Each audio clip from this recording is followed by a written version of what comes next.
Assalamualaikum warahmatullahi wabarakatuh. Shalom, Om Swastiastu, Namo Buddhaya, salam kebajikan untuk kita semua dan salam sejahtera untuk kita semua. Permisi Bapak, kita dari kelompok 6 ingin melanjutkan pembahasan kita yang dimana ini tuh merupakan week kedua.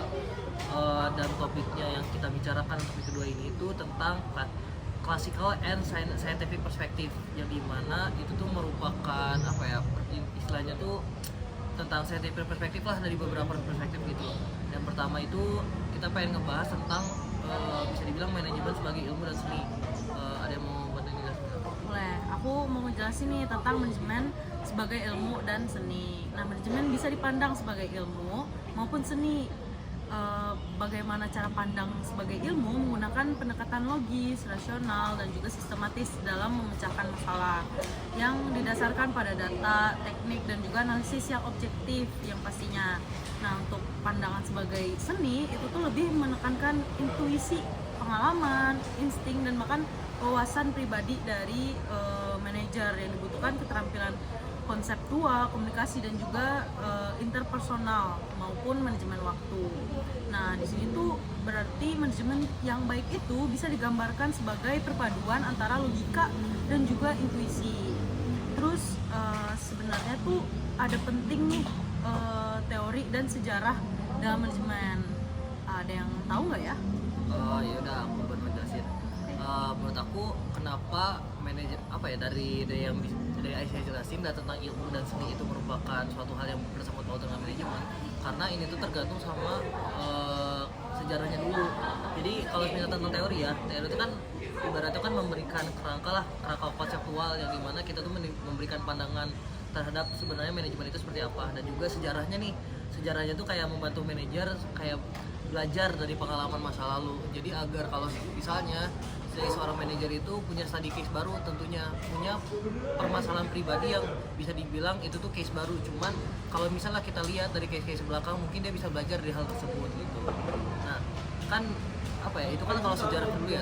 Cuman kalau dari kalian sendiri ada nggak kayak perkembangannya gitu tentang manajemen itu? Perkembangan awalnya ya? Nah, perkembangan awalnya. Kalau itu sih dari yang aku tahu ya, Jack, itu tuh untuk perkembangan awal pemikiran manajemen itu sudah ada sejak ribuan tahun yang lalu.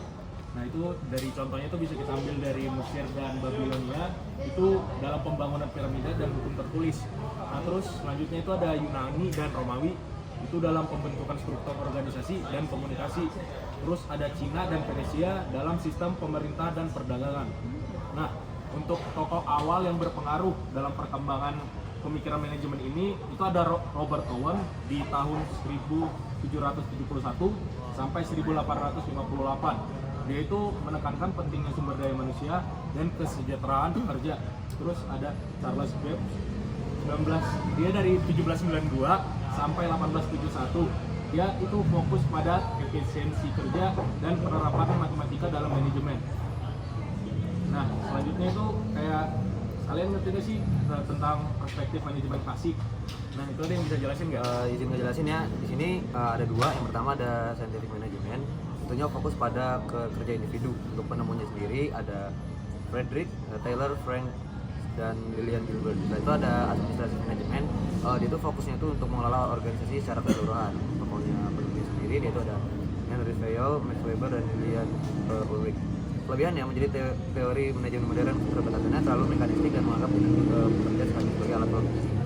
Artinya ada perspektif manajemen atau bisa dibilang behavior management. Mungkin Anda bisa jelasin? Oke, aku jelasin aja. Untuk menekankan peran manusia dalam organisasi, bagaimana motivasi, sikap, dan hubungan sosial menjadi kinerja. Pokok pentingnya yaitu hukum Monsterbert atau Bapak Psikologi Industri. Lalu ada Mary Partner, itu pentingnya kerjasama dan dinamika kelompok. Lalu ada Elton Mayo, menunjukkan bahwa perhatian sosial dan lingkungan kerja mempengaruhi produktivitas. Lalu ada Abraham Maslow, itu teori kebutuhan manusia. Lalu ada Douglas McGregor, itu tentang pandangan manajer terhadap pekerja. Ada yang ngerti nggak ya buat? Kan ada harus pendekatan modern di sini. Oke, izin jelasin ya, Bil. Kalau buat ini itu ada dibagi menjadi tiga, yaitu quantitative management, sistem preventif, sama urgency sama contingency perspective. Nah yang pertama ini ada quantitative management ini menggunakan matematika, model statistik, dan komputer untuk membantu pengambilan keputusan.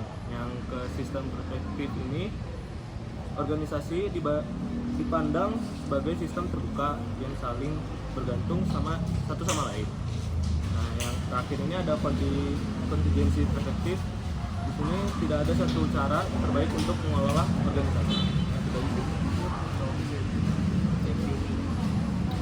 Kayaknya udah masih seluruh juga buat pembahasannya. Untuk pembahasan kali itu apa ya, bisa dibilang kerangka awalnya lah dari suatu manajemen. Dan menurut aku itu merupakan suatu awal yang bagus juga bagi seorang manajerial, yang dimana dia tuh pertama gitu membelajarkan tentang kerangkanya itu seperti apa pertama, dan juga bagaimana mengembangi suatu manajerial ya, ataupun kalau bisa suatu saat menjadi peran yang memiliki peran yang di bidang manajemen gitu. Paling dari kita gitu aja untuk week kedua. Assalamualaikum